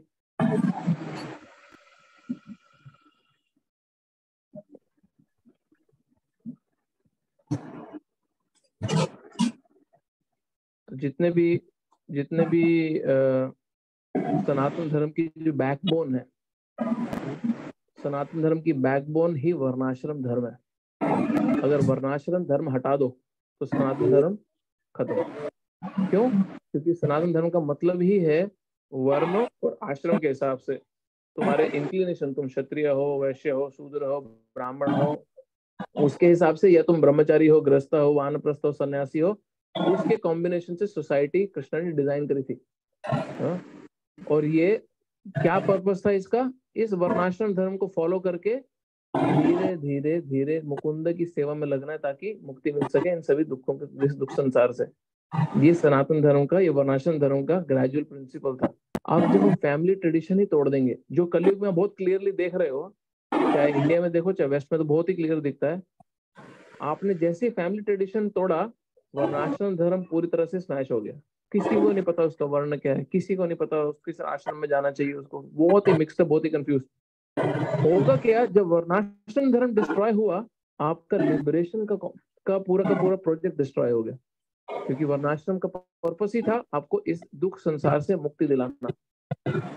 गृहस्थ आश्रम में आया व्यक्ति, गृहस्थ आश्रम में आने से पहले उसने ब्रह्मचार्य की ट्रेनिंग ली थी गुरुकुल में जाके। फिर उसने शादी करी, अपने परिवार, बीवी, बच्चों का, माता पिता की जिम्मेदारी ली। अब वो बच्चे उसके बड़े हो गए, सेटल हो गए। अब क्योंकि उसने आध्यात्मिक ज्ञान लिया था अपने स्टूडेंट लाइफ में गुरुकुल में, अब उसको पता है कि मेरे जीवन का गोल क्या है। बच्चों को सेट करके अब ये जो माता पिता बूढ़े हो गए, अब ये वान में प्रस्थान करेंगे। इसको वानप्रस्थ बोलते हैं। वानप्रस्थ का सिंपल क्या यूसेज था, हम देखते हैं, तीर्थ यात्रा करना। क्यों पॉपुलर था वो, क्या नाम है, श्रवण कुमार? एग्जैक्टली, माता पिता की सेवा करता है ना, और यही ताना दे दे के माँ बाप बोलते हैं, श्रवण कुमार को देखा है, श्रवण कुमार को देखा है। भैया वो मूवीज नहीं लेके जा रहा था माता पिता को, वो हिल स्टेशन पे नहीं लेके जाता था माता पिता को, वो तीर्थों पे लेके जा रहा था। तो तुम तीर्थ वाले माता पिता हो कि नहीं? तो तुम्हारा बच्चा श्रवण कुमार नहीं है तो कंप्लेन करो। सही बात है ना? वो कहाँ लेके जा रहा था? क्या मांग रहे थे उसके माता पिता उससे? हमें तीर्थों पे लेके जा। क्यों? वानप्रस्थ की स्टेज में आप तीर्थ यात्रा करते हो, आप घर की जिम्मेदारी, घर की बहू की चीख चीख चीख चीख से परे, बेटा पिता भी परे, काम के बिजनेस से बेटे को थमाया। अब ये दोनों अपने नेक्स्ट डेस्टिनेशन, जो अगले जन्म में मिलना है, उसको सुखद करने के लिए निकल जाते हैं। तो ये कितना वेल डिजाइन सिस्टम था भगवान का। आपने गुरुकुल सिस्टम डिस्ट्रॉय किया, फैमिली ट्रेडिशन डिस्ट्रॉय हुआ, सब बिल्डिंग गिरती गई आगे की। क्या गोल रह गया अभी? पैसा, पैसा कमाना, पैसा, यही गोल रह गया बस, और कुछ बचा ही नहीं। तो कमाओ कमाओ कमाओ, और फुल स्पीड से, बहुत तेजी से नरकों में भर भर के जा रहे हैं जनता। क्या करें? कुछ बचा ही नहीं है, कुछ बचा ही नहीं, पूरे का पूरा सिस्टम ब्रेक डाउन होता गया। हम सारे ऑस्ट्रेलिया किस लिए आए थे? पैसे के लिए, पैसे के लिए नहीं। हम सारे इसलिए तो आए थे ऑस्ट्रेलिया, किस लिए आए? और हमको यहाँ पे अपने वर्णाश्रम सिस्टम को बचाने आए थे, हम अपने फैमिली ट्रेडिशन को बचाने आए थे, हम यहाँ पे सरकार की सेवा करने आए थे। किस लिए आए थे? एक सिंगल फोकस था हमारा, इसको किचन में ऑफर कर दो माता जी, किचन में ऑफर कर दो। हाँ, क्योंकि ऑफरिंग सबके सामने फायदा है। खाने के बाद खाते हो, प्लेट पे कपड़ा डाल के खा सकते हो? तो बता बता बता बता बता बता, फिर भगवान को कैसे खिलाएं इसे?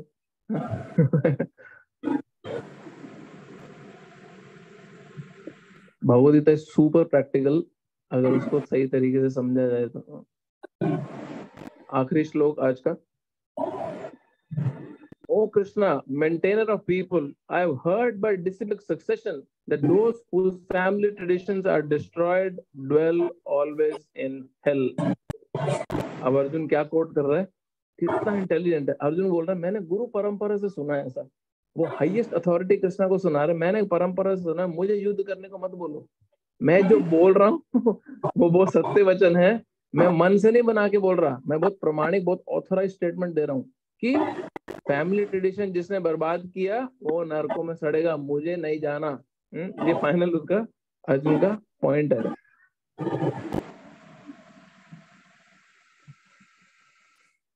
Arjuna bases his argument not on his personal experience but what he has heard from authorities.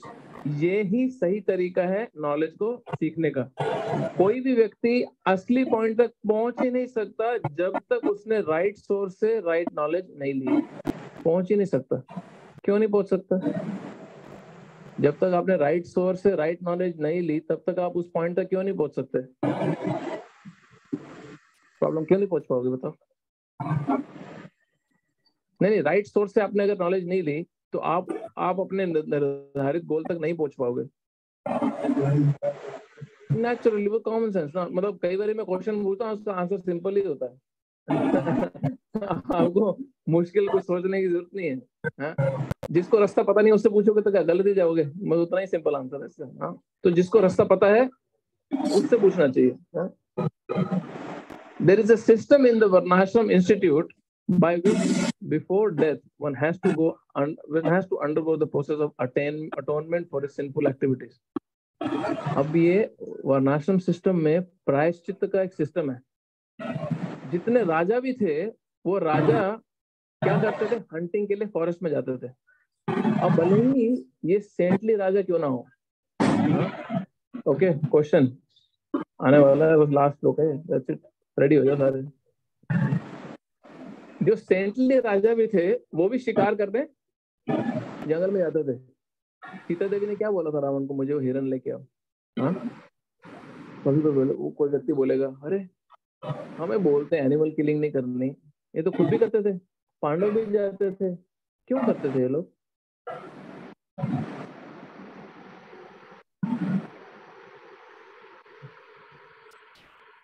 वो तो सिर्फ डियर के केस में होता है कि उसका मस्क होता है जो। एग्जैक्टली मेन रीजन ये है कि क्षत्रिय का ड्यूटी क्या है? क्षत्रिय शब्द का ही मतलब है जो प्रोटेक्शन दे अपने सिटीजन्स को। अब सिटीजन को प्रोटेक्शन कैसे देगा जब उसको स्किल ही उसका नहीं है वॉरफेयर का? तो ये जो क्षत्रिय थे एक्चुअली बड़ा इंटरेस्टिंग है, लॉ ऑफ कर्मा के पॉइंट ऑफ व्यू से बता रहा हूँ। अगर कोई व्यक्ति किसी जानवर को जो उसकी सिक्योरिटी में, उसकी हिफाजत में है, फॉर एग्जाम्पल कि आपने 5 बकरे पाले, 3 गायें पाली और आप उसको पाल रहे हो अपने फार्मलैंड में, और वो पूरी तरह से आप पे आश्रित है, पूरी तरह से डिपेंडेंट है कि यही मेरा लॉर्ड है, यही मेरा मास्टर है, और वो आपसे प्यार करने लगता है, आप पे पूरी तरह से रिलाई करता है, और आप उसको लेते हो आ मेरा बेटा बेटा, कुछ करते करते छुरी देके कट। तो कर्मों के हिसाब से, लॉ ऑफ कर्मा के हिसाब से उसका रिएक्शन इतना ज्यादा एक्सट्रीम है। क्यों? क्योंकि आपने शरण में आए हुए जीव को मार दिया, जिसने तुम्हारा शेल्टर लिया था, जो तुम पे डिपेंड कर रहा था। उसके कंपैरिजन में जब आप फॉरेस्ट में जाके हंटिंग करते हो उसका रिएक्शन उतना नहीं है सेम। ऐसा नहीं कि नहीं है उसका रिएक्शन, उसका इतना रिएक्शन नहीं है। क्यों? 2 कारण से। पहला, वो जीव तुम्हारे शेल्टर में नहीं था, वो फ्री था, उसके बाद बचने की पूरी ऑप्शन थी। दूसरा, वो जीव डिफेंस में तुम्हें भी मार सकता है अपनी रक्षा के लिए। कोई तुम शेर को मार रहे हो, किसी चीता को, बाघ को मार रहे हो, या कई बार हिरन भी अटैक करता है, या हिरन बच के भाग लेता है, उसकी एजिलिटी होती है। अब जो पूरी तरह से रस्सी से बंधा है, तुम्हारी गोद में है और आंख बंद करके लेटा कि ये तो मेरा मास्टर है, हाँ ये तो मेरे पिता समान है, और तुम छुरी लेके मार देते हो उसको। इतना एक्सट्रीम रिएक्शन है उसका। एग्जैक्टली पता कैसा रिएक्शन है उसका? और स्ट्रॉन्ग ट्रीटमेंट दूं? उसका रिएक्शन एग्जैक्टली ऐसा है जब एक माँ अबॉर्शन करती है। जब एक स्त्री अबॉर्शन करती है तो वो बच्चा पूर्ण रूप से उस पर आश्रित होता है, कोई शेल्टर नहीं है उसके पास, कोई सोर्स ही नहीं है बचने का, और उसको वूम के अंदर ही काट फाड़ दिया जाता है। तो ये रिएक्शन उतना ज्यादा एक्सट्रीम है, शेल्टर में लिए हुए किसी जीव को मारना। तो ये क्षत्रिय फिर भी हायर कॉज के लिए अपने स्किल्स को शार्प रखने के लिए जाते थे और फाइट करते थे इन फॉरेस्ट में जाके इन जानवरों से। एवरीवन, हाँ, फॉरेस्ट में जाके चैलेंज करते थे। इनको भी चोट लग सकती थी, बट जानवर के पास भी अपॉर्चुनिटी थी। और ऐसे नहीं कि इनको जो जानवर दिखा मार दिया, जैसा हमें दिखाया जाता है टीवी में। ये उन्हीं जानवर को मारते थे जिसकी पॉपुलेशन को इनको कंट्रोल करना था। और डियर वगैरह को जब मारते थे तो उसी डियर को मारते थे जिसकी नाभि पक गई हो, क्योंकि डियर की जब नाभि पक जाती है, जिससे मस्क जो फ्रेग्रेंस आई है, हाँ, कस्तूरी जिसको बोलते हैं, वो हिरण को अगर आपने उसकी जो नाभि पकती है उस समय पे वो हिरण इतनी एक्सट्रीम पेन में होता है क्योंकि नाभि पक गई है उसकी। ऐसा नहीं कि उसके कुछ क्रिएट हो गया, उसको आप बस प्यार से रिमूव कर देते हो। वो इतनी ज्यादा पेन में होता है कि वो दर्द के कारण सिर्फ भागता ही रहता है अपने को रिलीव करने के लिए। तो वो उसको पेन से भी रिलीफ मिलता है उस समय, और उस क्षत्रिय का स्किल भी शार्पन होता है। तो क्योंकि क्षत्रिय फिर भी एनिमल किलिंग करता था, तो उसको फिर भी एंड में आके सब त्याग के जंगल में जाना पड़ता था ध्यान लगाने के लिए, प्रायश्चित करने के लिए, क्योंकि उसने अपनी ड्यूटीज निभाते हुए भी पाप किए हैं। कौन करता है अभी? कौन करता है अभी? कुछ भी नहीं करते हम। कोई कॉन्सेप्ट ही नहीं प्रायश्चित का, कुछ भी नहीं है। हाँ, तो ये सिस्टम थे। आप देखोगे कितने ही राजाओं की आपने स्टोरी सुनी होगी, अब वो सब अपना राज्य छोड़ के चले गए जंगल में, सब त्याग के वन में प्रस्थान कर लिया उन्होंने। धृतराष्ट्र गया, पांडव गए, सारे के सारे राजा लोग गए। कितने राजा लोग ऐसे चले जाते थे। भरत महाराज गए, जिनके नाम पे भारतवर्ष पड़ा। You stop.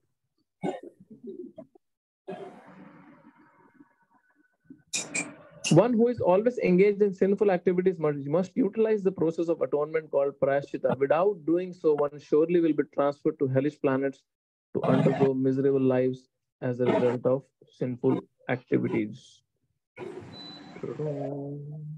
ठीक है, ओके, नेक्स्ट क्लोज रह गया इसमें, जैसे चैप्टर खत्म है। नेक्स्ट वीक के चैप्टर फटाफट खत्म करके, एक्चुअली अभी रीड करके खत्म करते हैं क्योंकि टेक्स्ट कुछ कंटेंट बचा नहीं है अभी, सिर्फ वाइंड अप हो रहा है चैप्टर। Alas, Arjun बोल रहा है, how strange it is that we are preparing to commit great sinful acts driven by the desires to enjoy royal happiness. We are intent on killing our own kinsmen. कितनी कितनी हैरानी की बात है। अर्जुन बोल रहे कि हम ये पाप करने के लिए इतने आतुर हैं, सिर्फ किंगडम को एंजॉय करने के लिए, मारने के लिए फटाफट एक्साइटेड है। बेटर क्या होगा कि धृतराष्ट्र के जो बेटे हैं वो ही मुझे मार दें निहत्था, हाँ, बैटलफील्ड में। मैं नहीं मारने वाला, मैं युद्ध नहीं कर रहा, मेरे को युद्ध नहीं करना।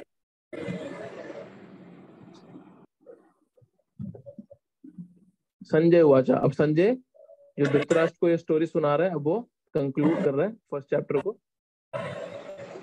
संजय ने बोला, अर्जुन ने जो युद्ध भूमि पे ये शब्द बोले, उसने अपना धनुष और बाण फेंका साइड में और बैठ गया चैरियट के ऊपर सर पकड़ के, क्योंकि अगला चैप्टर एकदम ही अर्जुन के सरदर्द को डिस्क्राइब करेगा, और अर्जुन उस सरदर्द में कितना अमेजिंग स्टेप लेंगे, जो हमारे सबके लिए बहुत इंपॉर्टेंट पॉइंट है, जो हम नेक्स्ट वीक डिस्कस करेंगे। वो कि हम सब इस सरदर्द से गुजरते हैं अपने लाइफ में। बहुत बारी हम ऐसी स्टेज पे आते हैं अपनी लाइफ में जब हम इतना कंफ्यूज हो जाते हैं कि पता नहीं चलता करना क्या लाइफ में। सब ट्राई कर लिया, अब मुझे नहीं समझ रहा सुखी कैसे होना है, मैं हार मान ली। और फिर हम क्या करते हैं, छोड़ पर यार, दुनिया में फालतू बातें, चलाओ चला। कौन सी नई वेब सीरीज आई है जी? हाँ, आश्रम की 4th आई है कि नहीं आई अभी तक? हाँ, कुछ तो चलाओ एंटरटेनिंग, कुछ तो मजा आना चाहिए। हाँ। बट अर्जुन ने कुछ बहुत डिफरेंट किया था जिसकी वजह से भगवत गीता बोली गई। हाँ, उसने क्या ऐसा डिफरेंट किया था वो हम अगले एपिसोड में देखेंगे, सेम समय पे अलग घर पे। हरे कृष्णा। किसी का कोई प्रश्न है तो पूछ सकते हैं। बच्चों के लिए प्रश्न है? हाँ, शाबाश शाबाश। मेडल पहले तो मेडल ले लो यार सारे। अच्छा, quickly tell all the 4 reasons one by one. You have to raise your hand, I'll call you. ये जो बोलता जाएगा वो अपना अपना मेडल लेता जाएगा, और उसको डिनर भी करने की जरूरत नहीं है, ऐसा सोचना ही मत। I'll give more if you give more answers. Okay, first reason. What was the first reason? Arjun ने बोला मुझे फाइट नहीं करना। Yes, very good.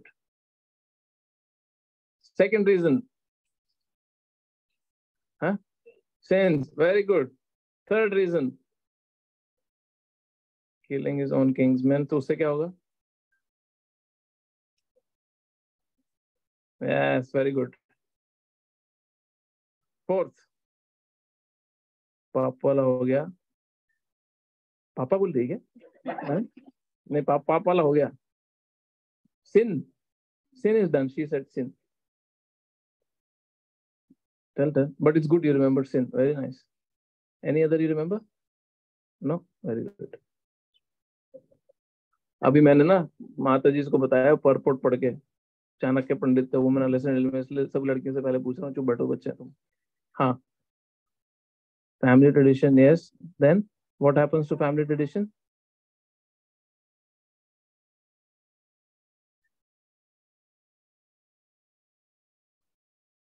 Very good. Yes. How come all five of you said the right thing? Okay, आ जाओ. Yes, loss of enjoyment. Yes. Okay. Explain what is loss of enjoyment.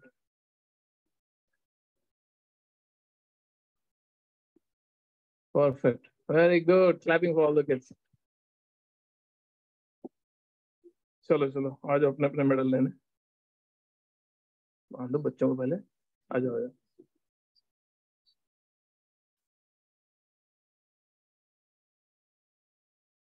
असली है ये. हाँ, मेरी क्लास खत्म होने दे. Very nice. You remembered sin.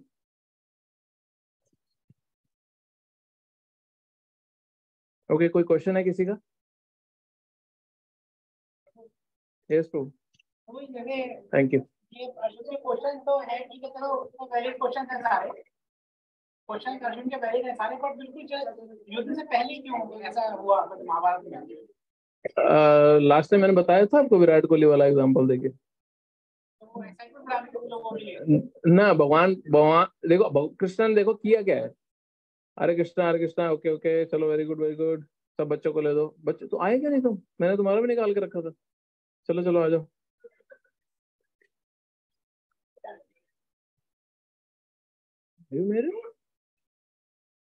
Very nice. Hello. Very nice for staying quiet for 30 seconds. Thank you. Thank you. Oh, my dear friend is also here. Yes. ये idea अच्छा है. Thank you. Hare Krishna. Okay, सारे बच्चे एक साथ में बोलेंगे Hare Krishna Krishna Krishna Hare Hare, Hare Ram Ram Ram Hare Hare. Very good.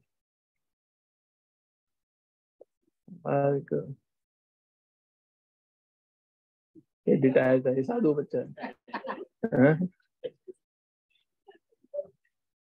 तो कृष्ण ने किया क्या पहले ये समझ लो. युद्ध में कृष्ण ने अलग जाके असुरों को, सारे राजाओं को मारने की बजाय ऐसी सिचुएशन क्रिएट करी कि सारे राजा एक साथ आ जाए. राइट. अब भगवान जब कोई एक्टिविटी करते तो वो एक पर्पस अचीव नहीं करते, वो बहुत सारे पर्पस अचीव कर पाते हैं. राइट. तो भगवान ने क्या पर्पस अचीव किया? अब सारे एक साथ तो आ ही गए. अब एक ऐसा सीन क्रिएट कर देते हैं कि पूरे यूनिवर्स का जब फोकस इन्हीं पे है, तो एक ऐसी शिक्षा दे दी जाए जो बहुत ही पावरफुल हो. तो उन्होंने अर्जुन को अपनी ही योग माया में भ्रमित कर दिया. और वो अर्जुन जो आज तक कोई बैटल नहीं हारा था, जिसको अपनी ड्यूटी का इस हद तक पता था कि जब वो स्वर्ग लोक भी गया और वहां पे उर्वशी ने उसको सामने से अप्रोच किया कि मैं तुम्हारे साथ फिजिकल इंटीमेसी चाहती हूँ, तो अर्जुन क्या बोला? तुम तो मेरी माँ की तरह हो. उर्वशी हंसने लगी, बोले पागल अप्सराएं हम कोई माँ नहीं होती. यहाँ पे देवलोक पे कोई माँ का कॉन्सेप्ट नहीं है. बोले नहीं, मैंने तुम पुरंजन जो मेरे पूर्वज हैं उनके साथ तुमने पुत्र की उत्पत्ति करी है और मैं तुम्हें माँ के रूप में देखता हूँ. तो उर्वशी बोली तू पागल है, ऐसा कुछ नहीं होता, फॉरगेट इट, ये कॉन्सेप्ट यहाँ पे लागू नहीं होता. वो सच बोल रही थी. वो देवलोक पे कॉन्सेप्ट लागू नहीं होता. अर्जुन का ये सेंस कंट्रोल था, वो इतना लर्नेड था अपनी ड्यूटी के पॉइंट ऑफ व्यू से. उसने बोला नहीं, मैं माँ देखता हूँ तो तुम मेरी माँ ही हो. तो उर्वशी इतना गुस्सा होगी कि उसने अर्जुन को श्राप दे दिया कि तू नपुंसक बन जा. तो ऐसा नहीं अर्जुन उससे माफिया मांग रहा है, माफ कर दो माफ कर दो, नहीं। इंद्रदेव ने आके उर्वशी को बोला कि बॉस क्या कर रही है, ये खुद भगवान के प्लान में महान पुरुषों ने अर्थ पे जन्म लिया है असुरों का संहार करने, तो उसी को नपुंसक बुला दिया तुमने। तो फिर इंद्र और उर्वशी ने मिलके अर्जुन का वो श्राप जो था उसको 1 साल का किया, ताकि अज्ञातवास में अर्जुन उस 1 साल के श्राप को यूज कर सके ब्रेन नल्ला बन के बेसिकली। तो भगवान का बड़ा प्लान सिस्टम था ये जो करा उन्होंने। यस हाँ, नपुंसक means not male not female. You've seen in India on streets, some people they come like this, they ask for money and all. Ask your mommy, she'll explain you in detail. Yes, yes, bro. तो वो जो व्यवस्था थी वो सही व्यवस्था थी, और जो 65 मिलियन लोग मरे वो तो एक जेन्युइन कॉज था, मतलब जो भी डर और एनवायरमेंट तो पर्सनल है, बट जो लॉस है 65 मिलियन लोगों का, बट यही सेम जेन्युइन आर्गुमेंट अर्जुन का भी था, बट भगवान का आर्गुमेंट इससे और सुपर जेन्युइन था। वो क्या था? परित्राणाय साधुना विनाशाय च दुष्कृतम। जितने भी पावरफुल विनाशकारी फोर्सेस हैं, मैं उसको एक साथ एक्यूमुलेट करके खत्म कर रहा हूँ। आपने कभी आयुर्वेदिक ट्रीटमेंट कराया? पंचकर्मा किसी ने कराया? आपने पंचकर्मा में बेसिकली पता क्या होता है? 1 हफ्ता आपको 5 दिन आपको घी खिलाते हैं, मेडिसिनल घी। आप मेडिसिनल घी खाते हो किस लिए? ताकि आपके बॉडी के जॉइंट से टॉक्सिन्स इंटेस्टाइन में आ जाए। और फिर 5 दिन आप जब घी मेडिसिनल घी खा करके इतना पक जाता है, मतलब आधा लीटर से ज्यादा घी खाना पड़ता है 5 दिन के अंदर में। मैंने अभी रिसेंटली कराया, इसलिए एग्जांपल दे रहा हूँ। तो आपके सारे जॉइंट से, पूरे बॉडी से जितने भी टॉक्सिन्स हैं वो आपके इंटेस्टाइन में आते हैं, और फिर 6-7वें दिन क्या करते हैं? हैवी लैक्सेटिव्स देते हैं, उन सबको टॉक्सिन्स को बाहर निकाल देते हैं। अभी उनको अगर दवाई देनी पड़े अलग अलग जॉइंट में टॉक्सिन्स को निकालने के लिए, तो बड़ी सरदर्दी है। तो वो क्या कॉन्सेप्ट करते हैं? ये युद्ध वाला। अलग अलग जाके मारने की बजाय कृष्ण ने जितने भी आतताई, जितने भी ग्रुप्स थे, उन सबको युद्ध भूमि में बुलाया और एक साथ ही खत्म कर दिया। तो अभी भगवान ने किया क्या उसके बाद? उसके बाद भगवान ने राज ऋषि युधिष्ठिर को स्थापित किया, जो धर्म के हिसाब से वर्णाश्रम सिस्टम को रीएस्टैब्लिश करेगा। तो ऐसा नहीं था कि भगवान ने सिस्टम तो उड़ा दिया, सब आदमी को भी मरवा दिया और उसके बाद में लेट लूज छोड़ दिया। नहीं, ऐसा नहीं है। ऐसा नहीं है कि तुमने अभी अफगानिस्तान पे ऑक्यूपाई किया था, अब तुम्हारी बजट खत्म हो गया, अब तुम निकल के मरो, एसएससी कराओ, प्लेन से गिरो, भागो प्लेनों के पीछे, जो मर्जी करो, एसएससी हमें नहीं टेंशन तुम्हारी। वो राज ऋषि थे, very capable, very very compassionate अपनी प्रजा को। इधर ओके, हाँ जी।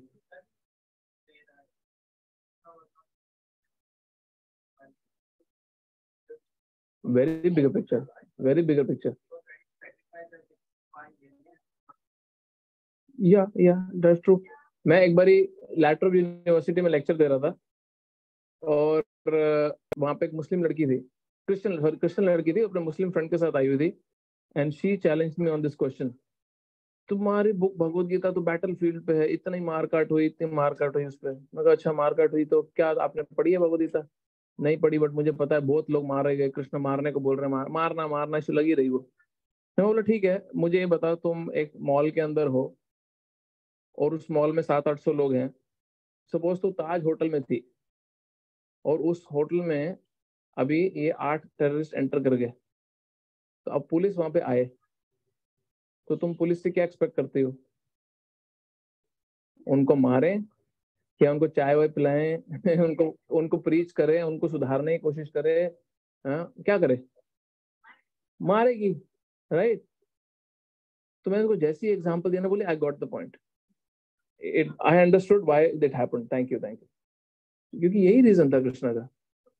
एग्जैक्टली अगर एक, मुझे एग्जैक्ट याद नहीं आ रहा, अगर आपको एक गांव को बचाना है तो कई बार एक गुट को मारना पड़ता है। अगर आपको एक पूरे के पूरे डिस्ट्रिक्ट को बचाना पड़ता तो पूरे गांव को मारना पड़ता है कई बार। अगर आपको कई बार एक परिवार को बचाना है तो उस परिवार के एक व्यक्ति को मारना पड़ता है, अगर कोई ऐसी बीमारी फैल गई है, कुछ ऐसा हुआ, या वो अभी देखा आपने रिसेंटली क्या हुआ, जब कोई किसी ने भी स्टोन पेल्टिंग वगैरह करी यूपी में, और वो बुलडोजर आया और पूरे घर को गिराने लगा, तो घर वाले क्या बोलने लगे, अरे उसको लेके जाओ, हमारा घर मत गिराओ, उसको लेके जाओ, उसको लेके जाओ। अरे वो क्या मतलब क्या बोल रहे थे, ये घटिया निकला है, हमें तंग मत करो, इसको लेके जाओ जेल में, जो करना करो, हमें तंग मत करो। समझ रहे? तो कई बार एक का सैक्रिफाइस करना पड़ता है बड़े गुड के लिए, और यही भगवान ने भगवद गीता में युद्ध में किया। ठीक है, और कोई? हाँ जी,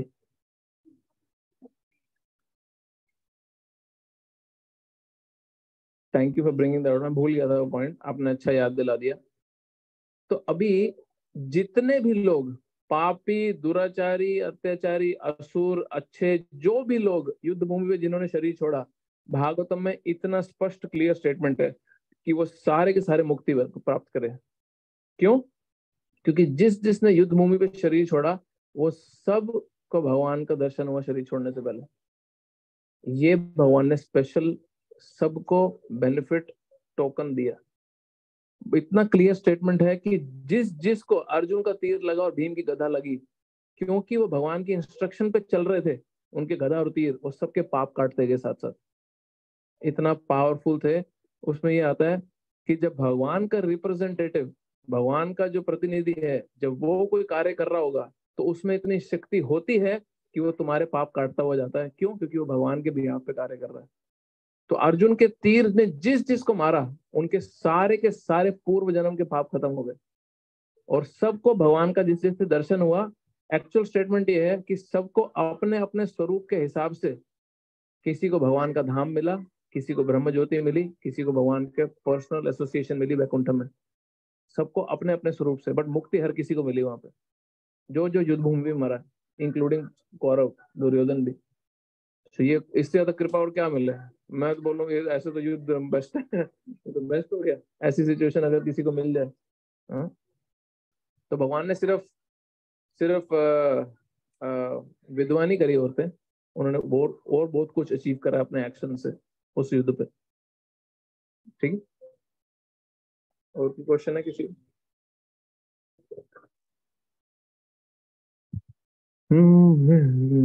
ठीक है, हरे कृष्णा। ग्रंथराज श्रीमद् भगवद गीता की जय, श्रील प्रभुपाद की जय। हरे कृष्णा एवरीवन। सो एक दो अनाउंसमेंट्स है। जन्माष्टमी आ रही है अगले महीने। इस बार जन्माष्टमी 3 जगह हो रही है अलग। तो जो एक वेस्ट में हो रही है, एक ईस्ट में हो रही है, और एक सेंट्रल अपना टेम्पल में हो रही है ना प्रभु, एक टेम्पल के पास। हाँ, तो वेस्ट में की रिकमेंडेशन ये है कि वेस्ट के लोग जो है वो वेस्ट में वेरीबी में जाए तो ज्यादा आसान भी रहेगा, है ना, आना जाने में प्रॉब्लम नहीं होगी। तो बच्चों को अगर आप पार्टिसिपेट करना चाहते हैं तो देयर आर 2 ऑप्शन कि जो 6 या 7 साल से ऊपर के बच्चे हैं वो मधुराष्टकम सिंग कर सकते हैं टुगेदर, और जो 6 साल से कम की गर्ल्स हैं वो डांस में पार्टिसिपेट कर सकती हैं। तो please contact Shivani, she will arrange this thing.